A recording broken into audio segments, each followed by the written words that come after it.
ইরানের হামলা রুখতে ইসরায়েলের পাশে কারা দাঁড়িয়েছিল তা নিয়ে বিবিসি একটি রিপোর্ট করেছে। সেখানে বলা হচ্ছে যে ইরান যে ক্ষেপণাস্ত্র এবং ড্রোন হামলা রুখেছিল তাতে যুক্তরাষ্ট্র, যুক্তরাজ্য, জর্ডান, ফ্রান্স সহ কয়েকটি দেশ ইসরায়েলের পক্ষে বা পাশে দাঁড়িয়ে সেই হামলাগুলো রুখে দিয়েছে। ফলে যে পরিমাণ ক্ষেপণাস্ত্র ছোড়া হয়েছে বা ড্রোন ছোড়া হয়েছে তার অধিকাংশই ধ্বংস হয়েছে আকাশপথেই, লক্ষ্যভ্রষ্ট হয়েছে।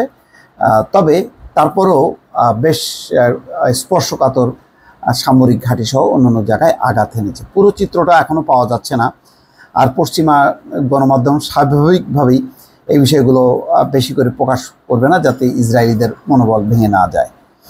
তো এখানে খবরে বলা হচ্ছে ইরানের ছোড়া বেশিরভাগ ক্ষেপণাস্ত্র ও ড্রোন আকাশে থাকতেই ধ্বংস করা হয়েছে বলে জানিয়েছে ইসরায়েল। এই হামলা রুখতে বেশ কয়েকটি দেশের কাছ থেকে সহায়তা পেয়েছে তারা। এই তালিকায় রয়েছে যুক্তরাষ্ট্র, যুক্তরাজ্য, ফ্রান্স ও জর্ডান। শনিবার রাতে ইসরায়েলের ভূখণ্ড লক্ষ্য করে 3 শতাধিক ক্ষেপণাস্ত্র ও ড্রোন ছোড়া হয়।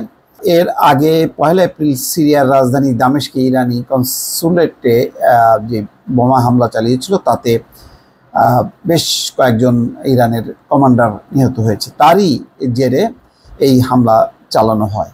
গতকাল ইরানের হামলা শুরুর পর যুক্তরাষ্ট্রের সামরিক বাহিনী কয়েক ডজন ক্ষেপণাস্ত্র ও ড্রোন ধ্বংস করেছে বলে জানিয়েছেন দেশটির প্রতিরক্ষা মন্ত্রী লয়েড অস্টিন। যুক্তরাষ্ট্রের প্রেসিডেন্ট জো বাইডেন বলেছেন, ইরানের ছোড়া প্রায় সবকটি ক্ষেপণাস্ত্র ও ড্রোন ধ্বংস করতে ইসরায়েলকে সহায়তা করেছে যুক্তরাষ্ট্র। হামলা ঠেকিয়েছে যুক্তরাজ্যের যুদ্ধবিমানও। সিরিয়ায় থাকা যুক্তরাজ্যের রয়্যাল এয়ারফোর্সের জঙ্গি বিমান ইরানের নিক্ষেপ করা ক্ষেপণাস্ত্র ও ড্রোনের অনেকগুলো আকাশেই ধ্বংস করে। যুক্তরাজ্যের প্রধানমন্ত্রী ঋষি সুনাক আজ বলেছেন, ইরানের নিক্ষেপ করা ক্ষেপণাস্ত্র ও ড্রোন লক্ষ্যভ্রষ্ট করতে একটি আন্তর্জাতিক সমন্বিত প্রচেষ্টায় যুক্তরাজ্য অংশ নিয়েছিল। এজন্য ওই অঞ্চলে নতুন করে আরও বিমান পাঠিয়েছিল রয়্যাল এয়ারফোর্স। ফ্রান্সও ইরানের হামলা থেকে ইসরায়েলের সুরক্ষার কাজে ব্যবহার হয়েছে, এটি জানিয়েছে ইসরায়েলের সামরিক বাহিনীর একজন মুখপাত্র। এক বিবৃতিতে জর্ডান বলেছে, ইরানের হামলার পর তাদের আকাশ সীমায় প্রবেশ করা ক্ষেপণাস্ত্র ও ড্রোনগুলো থামিয়ে দেওয়া হয়েছে। গতকাল গ্রিনিচ মান সময় রাত 8টার দিকে ইসরায়েলি ভূখণ্ড লক্ষ্য করে বেশ কিছু ক্ষেপণাস্ত্র ছোড়ার কথা জানায় ইরানের রেভলিউশনারি গার্ডস কোর অর্থাৎ IRGC।